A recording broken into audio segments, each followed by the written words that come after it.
Here's how to get ahead of 99% of construction managers I see in the industry. There's one simple mindset you can adopt that will drastically improve your performance. There are project managers who manage projects, and then there are project managers who own outcomes. The difference isn't skills, qualifications, or experience, it's a fundamental mindset shift. So imagine you're working on a building project and you have a subcontractor installing lighting. And you will find there's a mismatch between the scope of works and the drawings. And it's not crystal clear looking at the contract, the scope of works and the drawings, what they're actually meant to install. The contract's unclear and it could be argued either way.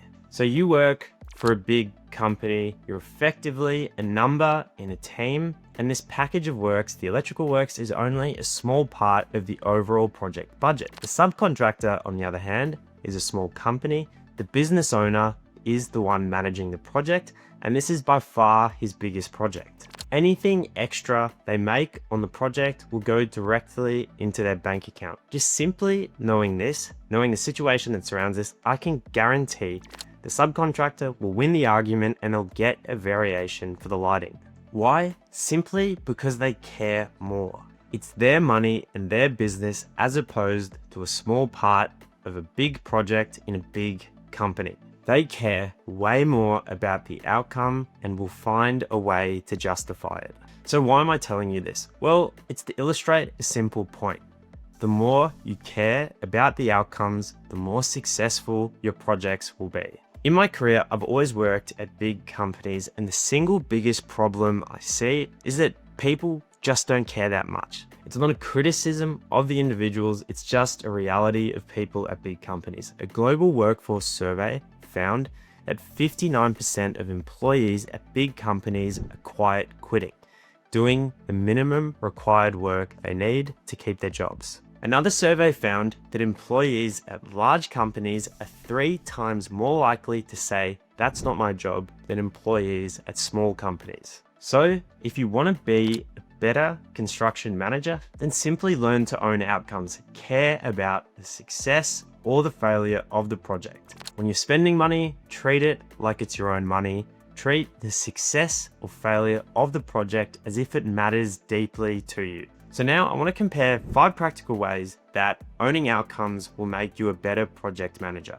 So number 1 is the "it's not my problem" syndrome, which is one of the most toxic traits I've seen on projects. Typical project manager, if the design is late, they'll note it in the report, they won't follow it up. The outcome owner will proactively own the work, manage it with the design team, and work to get certain packages accelerated so they can maintain their construction program. Second way is with reactive versus proactive project manager. Typical project manager, they're reactive. They wait for problems to surface and then address them or use them as an excuse for why the project has failed.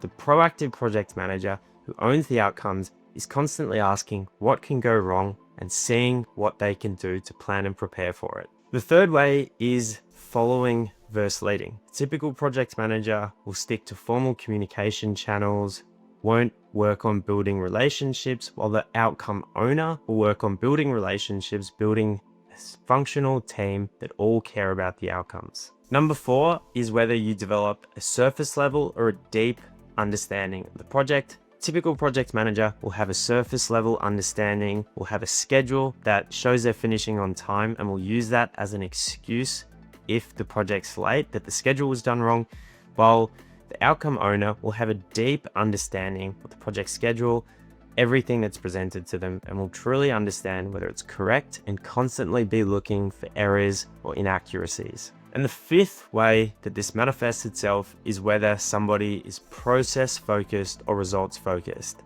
The typical project manager will use process as an excuse. They'll say, "I sent the email, my job's done," even if they know the person they're sending the email to is shocking about reading emails. They'll use it as an excuse.